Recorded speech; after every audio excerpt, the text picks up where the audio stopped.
Hey survivors, I hope everybody is doing well. I hope you all had a great weekend. I am here today to do another video for you because this is on my heart about the child support court, going to court for child support against a narcissist. In this video, I'm going to give you tips. These are recent tips, things that I just noticed in the courtroom. I went to court last week, as y'all already know, a lot of you guys, and some of the things that I noticed, and I've been to court for child support against him, obviously, a very long time, but it has been, I guess it's been about several years since the last time I went, but I just want to give y'all some updated, new, refreshing information. These are some tips, and if you don't mind, I'm going to do the tips for you guys first, and then I'm going to tell, what happened again in the courtroom for me. I'm going to add on some stuff that I think I may have missed in the last video, and I told you guys the outcome for me. So and also, if you guys are new, everybody that's new, all the new survivors, thank you guys so much for joining us. This is a support group, and I'm out here, I'm out here to share with you guys everything I know about narcissists, and I'm so just thankful to be a part of this community, and thank you guys for allowing me to share my stories with you guys. I'm thanking you guys again, and I'm glad that you guys are here to join us and to get this information. And if you feel like anybody that may need this information, don't be afraid to share this information with anybody. And what else? Just don't be afraid to reach out to me too if you guys are going through something or you have a specific question. I'm accessible. I'm easily accessible. I left my email, so if you need anything, or if anything you feel like I can help you with, if you got a question, don't be afraid to reach out to me. So that's all I wanted to say. So I'm going to get into this video, and I'm going to talk about tips about going pro se child support against a narcissist. So this is obviously someone who doesn't have an attorney. That's what I mean by pro se. And you need support, or you need an increase. That's what I went for. I went for an increase in support. I already had my child support case open years ago. It's been a long time ago, but I just needed an increase. So the first tip is to research your local laws. Yeah, just you can call the courthouse and ask them. If you're not sure, you can just call down there and ask them what the local laws are on child support. Can they refer you to some articles or something in your local state? Because every state is different. In my local state, I believe they said it's 10% of what the, what the non-custodial parent is making. And that can be adjusted basically by the judge in case if they feel like it needs to be more because, circumstances, maybe this parent doesn't see the child at all, doesn't have any visits, or rarely has any visits. It's so many different circumstances. Everybody's circumstances is different. But just research your local laws about child support. That's mainly what's important if you're going pro se. Just get online. Also, you can do some stuff yourself. And just try to get an idea about it, what you're looking into, if this is a first time or this is a new thing for you. And I'm going to go on to my second tip. I highly suggest you guys to go visit the courtrooms because, you may have, a lot of anxiety about court. And, it's a system. People go there every single day, every second of the day. So I still have a little bit of anxiety because I just don't know what the outcome is going to be. And neither does the narcissist in child support. Actually, in child support court, narcissists, they hate child support court. They are more, from what I noticed about my ex, he was more or so nervous for child support court than it was an actual family court. And when I say child support court and family court, in my state that I'm in, it's two separate things. It's two separate courtrooms. It's two separate systems in my state that I'm in. I know that in some states, I heard in Florida, it was all in one, which is interesting because I never got a chance to, obviously since I'm in my state is separate, I never got a chance to experience that. So, my state is separate, which leaves the room open for a lot of games that narcissists play, meaning lying in family court about where they work at and then going to child support and telling them something different, child support court to tell them something different. So that's how I was successful last week in my case, because in family court, in my court order, it states that this individual works here, and he haven't worked there in like over, they said over like a long time, over like 10 years. So he hasn't worked at this job. But we just went to family court in October of last year. So you lied on the court order. That's perjury. So I was going to show it to the child support judge, and my child support caseworker, the one that was handling my case, his information, he was in charge of getting, his tax information and sending out something to where he works at to figure out, what he's making. That was my caseworker. So my caseworker was in charge of, is in charge of doing all those things, communicating with me and communicating with him. And he did know the truth. So that's how I was successful last week. He knew the truth. And I don't really know what he said to the narcissist because I wasn't back there. But he came out of the room and he gave me a sheet of paper. He said he agreed to give you this much a month. I looked at the amount and I said, yes, that's fine. I feel like that's fair. I'm not a greedy person. Obviously, I have a part to do. When it comes to raising a child, both parents should be supporting them. You shouldn't just look at one person to, give you all of their money. So I felt like the amount was fair. And I signed off on it. And, the narcissist did not want to see the judge because the judge was thorough. He's been doing it for 28 years. And the narcissist was just terrified. I seen his body language. He was slumped down in the chair and he was about to have a heart attack. He did not want to see the guy. So I was okay with that. And I left. So again, narcissists, they hate fate. They really don't like it. For some reason, they love family court because they can say whatever they want to say and not get, penalized too much. I guess family court just gives too much of a slap on the wrist, and narcissists they're not in fear of family court. At least the narcissist in my situation isn't. I can't speak for everybody. So back to my point, go visit the courtroom. Please just get over some of that anxiety and educate yourself on some of these other cases. Just watch. You'll be able to see other cases. You'll see even, how they play out, how the whole system works. If you've never been to court before, just don't go up in there the first time without an attorney and think that it's going to go in your head. It's like in our head, we can think we know something, but you don't know unless you've been there. Trust me. And if anybody's telling you about the courtroom and they never been there, you can't take advice from them. You just can't do it. You have to go down there and check it out for yourself and just sit there. It's open court. It's, they're not going to kick you out. You just sit there and just be like, I'm here to observe what's going on in the courtroom. If they ask you a question and they were like, oh, okay, just sit down there if you've never been there and you don't have an attorney. So number 3, know your judges. I can look up my judge background. That's how I was able to know that he's been doing it for 28 years. And even the colleges he's went to, just you can understand. You can read online about some of them. You read some reviews, just get an idea of how your judge is, what perhaps they don't like. If they're older or younger, you can get an idea about your judge, the personality, the character, and just get an idea who they are, who the judge is that's going to be on your case. It's just good to know things. Just good to do research.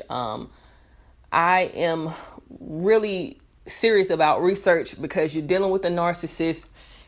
They lie, they confuse people, and things that go on down there, happen every day, and a narcissist gets a slap on the wrist just because a lot of people don't want to do their job. So without an attorney, you're really relying on your own research. So it's time to do your homework and to stand up for yourself.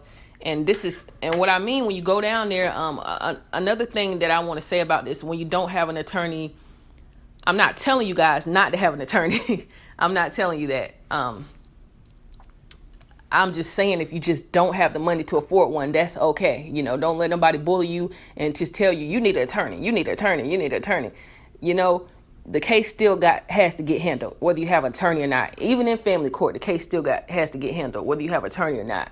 So don't be afraid to be pro-se because these times are hard, guys. Money is, it's hard with money.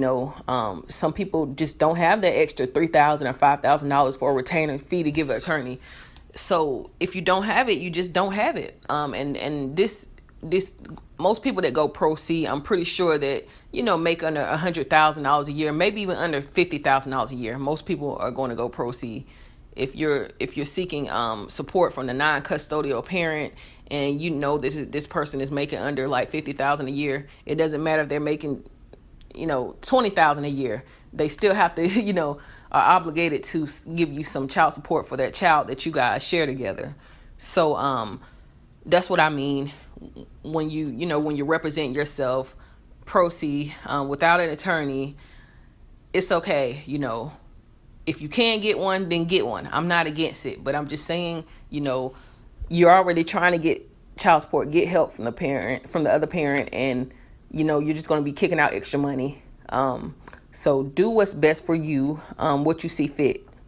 So my fourth tip is, figure out who your caseworker is. Talk to your caseworker. My caseworker on the case of my child support case, he's been on this case for a year because I started it a year ago. I said I need an increase. And if you're wondering why I didn't get an increase, it's because my case it's been around for a long time. I have a high conflict case, and in family court, I was just getting beat up. I was getting my tail whooped by the narcissist, and I was just so depressed throughout the years. I went through so much depression, so much stress throughout the years, and I just didn't want to cause a narcissistic injury. I didn't know what it was called back then, but right now I know that if I took him for an increase, it did cause a narcissistic injury. I could tell that it did. So I didn't want to do that. I didn't want to aggravate him and make him upset. I was just trying to just do my part when it comes to the co-parenting part. I didn't want to. I was scared. He bullied me down so much. I was wore out. I didn't want to go to court again. So obviously, as you as you get older and you mature, everybody's going to talk to you. And they were like, what are you scared of? You need this. You need more support for your kid. What are you scared of? I don't understand. He can't do anything to you. But it's just the trauma that I went through. It's all the pain, the bullying, all the things that I went through, the harassment, the stalking. And I just couldn't deal with it. I couldn't tolerate it, going back to court. So just again, to my point, guys, just know your caseworker. He's going to be the one in the middleman between, like the mediator between you and the narcissist, trying to figure out what a narcissist works at, where you work at, what your income is, his income is. And he's supposed to have all this stuff prepared for court, but he has tons of cases and it's so much stuff going on. Honestly, I'm not saying these caseworkers are perfect. They could be narcissistic themselves. In my case last week, the caseworker actually didn't do the best job. If it was a scale from 1 to 10, I'd give him like a 5, because he didn't count the number of nights that our son is with him. I told him the number of nights because I counted them weeks before. So know your nights. Go in there with your own information. He didn't count them. He just gave me a number of nights, and I said no, that's not true. He said yes it is, because we did it. So he was lying to me initially, and I did not like that. I don't like liars. Him and the state's attorney were lying to me. They said, yeah, we noticed it was this many nights. We counted it, and they didn't count it. They lied. Why would they lie? I guess because there's so many cases. They don't have time to just, particularly focus on your case. So yes, they will lie and say they did something that they didn't do. So I was kind of confused because I didn't understand what I didn't understand what was going on. You don't expect those type of people to lie. They do this all day, but yes, they lied to me. They told me they counted the number of nights, and they were wrong. They calculated that the narcissist had way many nights than he actually had. And they were trying to give me a really, really low amount at first of support. And I was just kind of confused. I didn't know what to really do at that point. So then I had a folder. I had a bunch of things. I had the child custody order that stated where he worked, and the caseworker on my case came with some paperwork that had where he actually worked at. So I told him what I had, and he just kind of looked at me. Him and the state's attorney looked at me like, oh, okay. So they said, just go back out there. We'll call him in. They called him back there. And then, they called me back there again. And, I guess he just figured it was better to negotiate. I guess they told him, that they knew he lied, and he didn't want to go in front of the judge. So he said, he came out to me again, the caseworker, and he said, I'm sorry, I didn't, these nights, these court orders are so crazy, but you were right. You were right. And I'm just thinking to myself, really? Really? Okay. So this was at the last minute. So everything turned in my favor, and I did pray because I was so upset, I did pray to God. I am a Christian, guys, and I just thought to myself, this is crazy. So the guy came back and he showed me the amount that the narcissist agreed to pay, and I was fine with it. So I signed off on it, and I just hurry up and got out the courthouse. I just left. I did not have to see the judge. So the caseworker, understand that the caseworker can be a liar. If they are a liar, just tell them, I need you to relook and count these number of nights again. This information is false that you have, okay? Don't be scared of these people.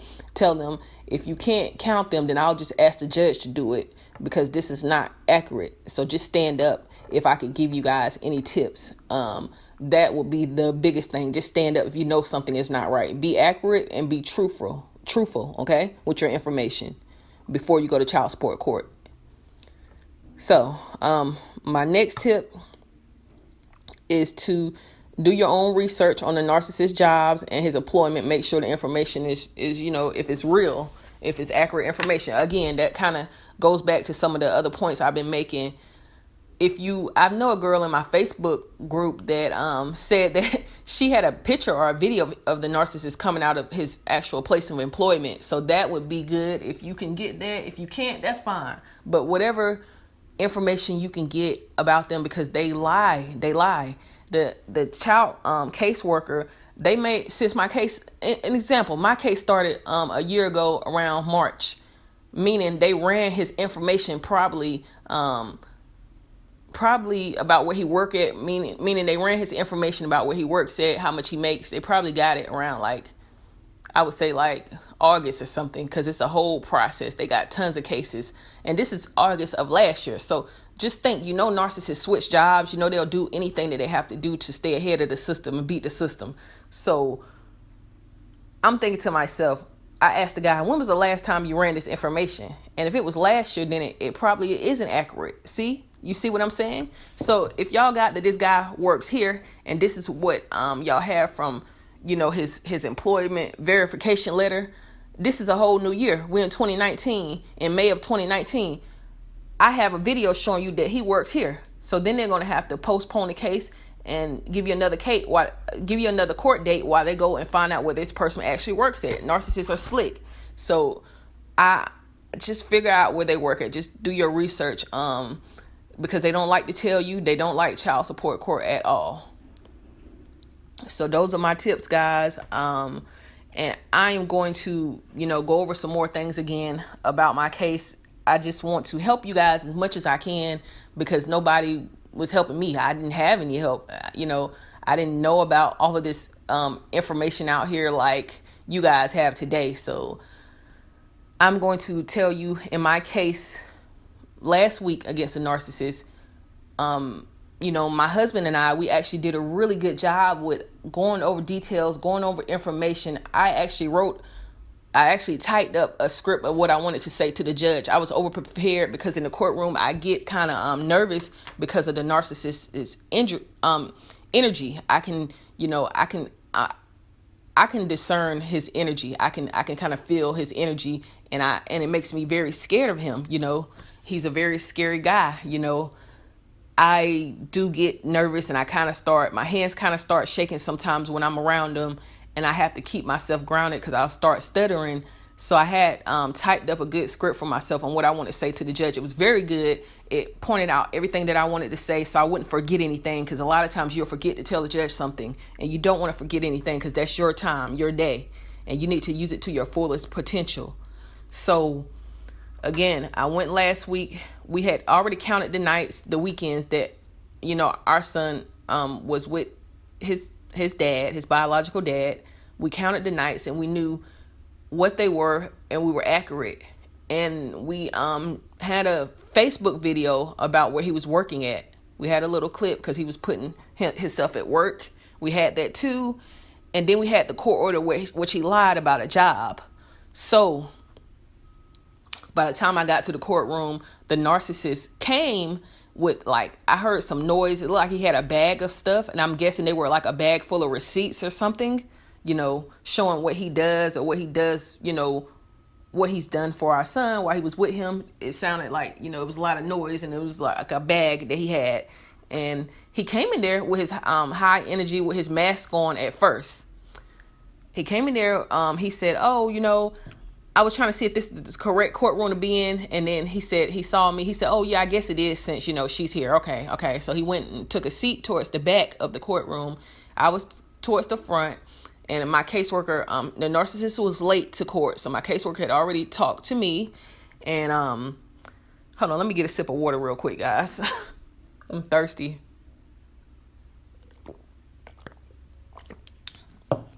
My caseworker had already talked to me, got my side, but he was still being a little lazy, and he was quoting me something that was untrue, and I was just confused.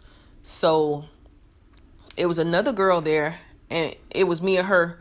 Me and her were the only two cases in the courtroom, so we had the whole courtroom. Her case was in front of me, so she was up on the stand against her partner. She was talking to me, and the narcissist was just staring her down.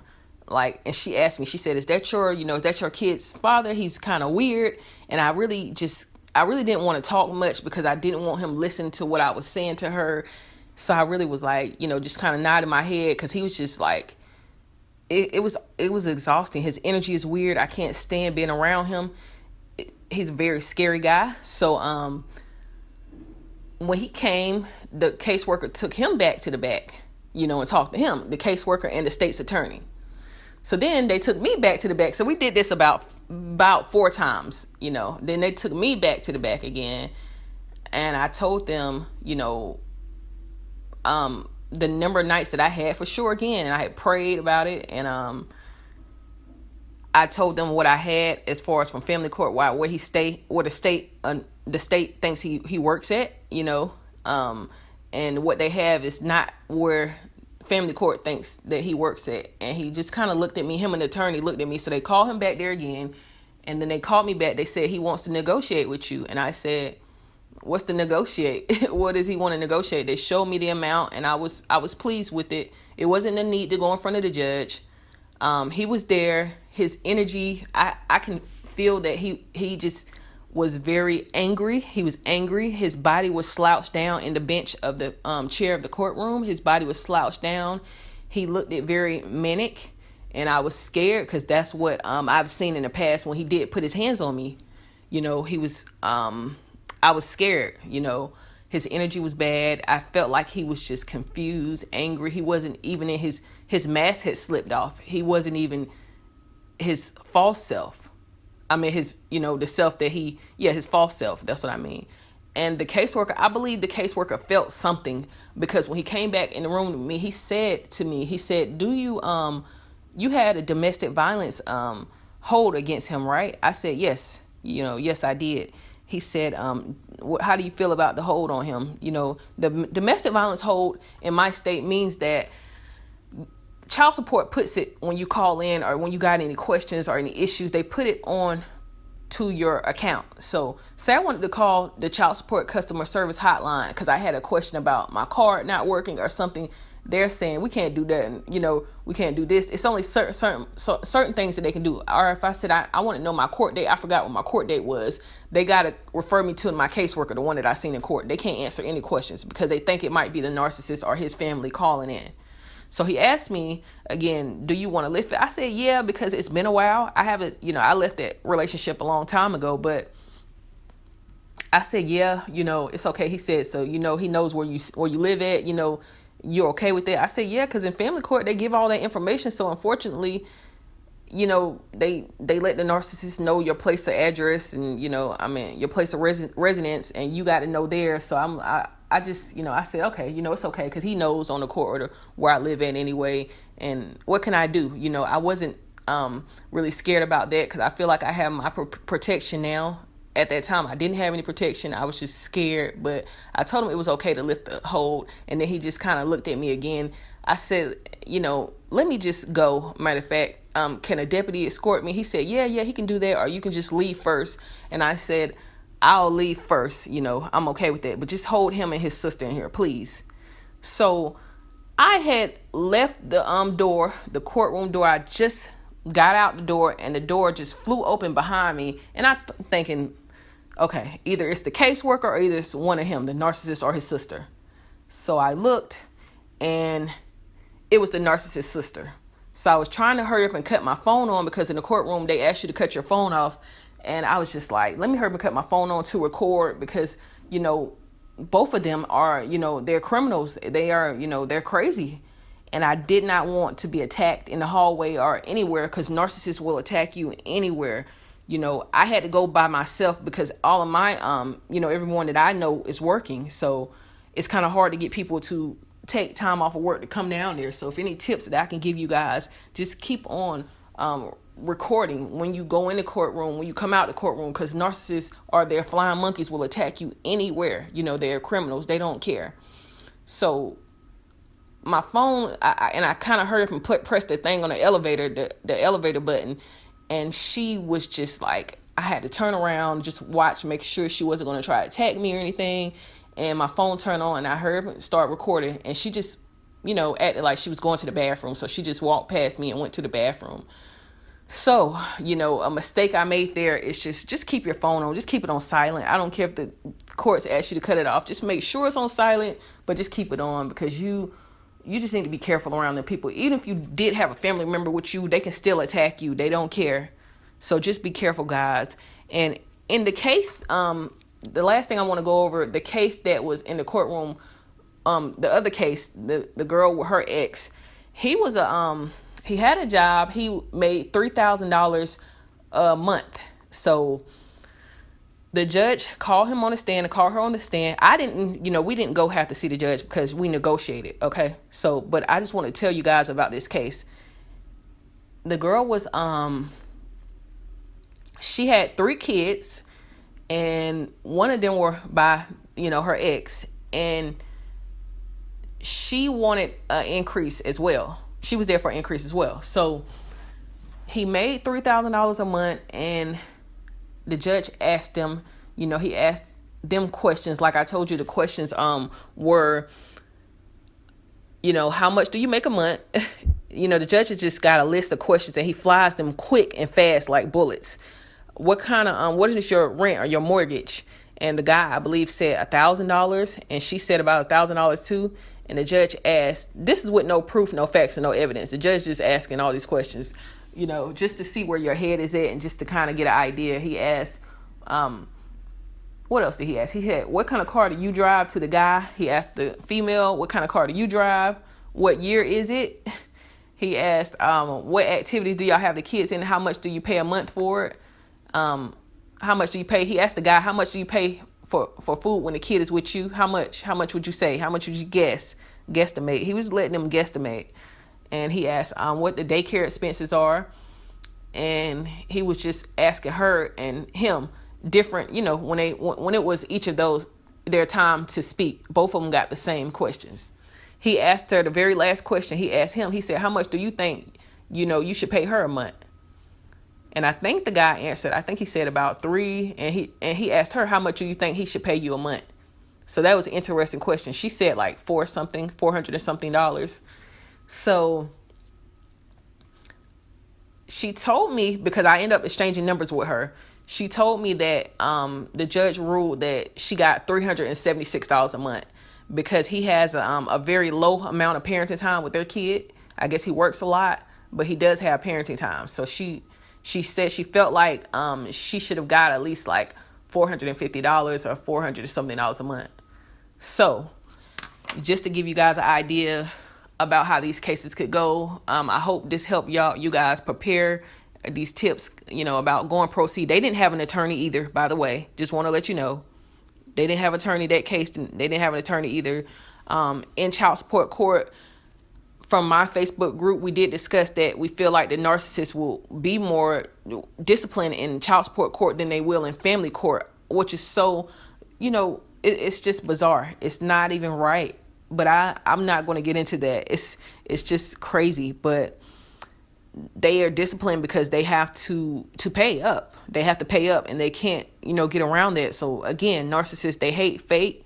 they want to be able to dictate the outcome. So I guess they feel more confident in family court because they can say whatever they want to say. But in child support court, it's no room for that. They just want to know where you work at, what's the child's needs are, and they want to stick to the basics. And in Narcissist, it's not a lot of room for a lot of games in the actual courtroom. So Narcissist they hate child support court. They hate things that they cannot control at all. These are the same people that, whatever power they believe they have, they really know that their power is very limited in child support court. And usually when you go and take them to court, it will cause a narcissistic injury. They will be in narcissistic rage. I did notice he was in rage when I was in court. Yes, he was. I feel his energy. I'm very discerned, and I just felt like he was depressed and just crazy. He was zoned out. And I believe the caseworker felt the same thing, because I was wondering, like, am I the only one that feels this? The caseworker just kind of asked me about the domestic violence thing. And I believe he asked me because I believe he picked up, he just sensed something. I believe other people can sense things too. But I just could not be around his energy. I just had to get away. It was too bad. It was depression. It was stress. It was anger. It was rage. And I just had to, the courtroom was a big room, and I felt it, and I still felt like, let me just get out of here. I could not stand his energy that was coming from him. It was, it was a definitely, I would say it was definitely a success for me last week. And, you got to take the good with the bad, guys. And, you win some, you lose some. So just be careful. And I hope this video had helped you guys. If y'all have any questions about, just anything, just don't be scared to reach out to me, guys. So, and that's about it, guys. I will see you guys in the next video, guys.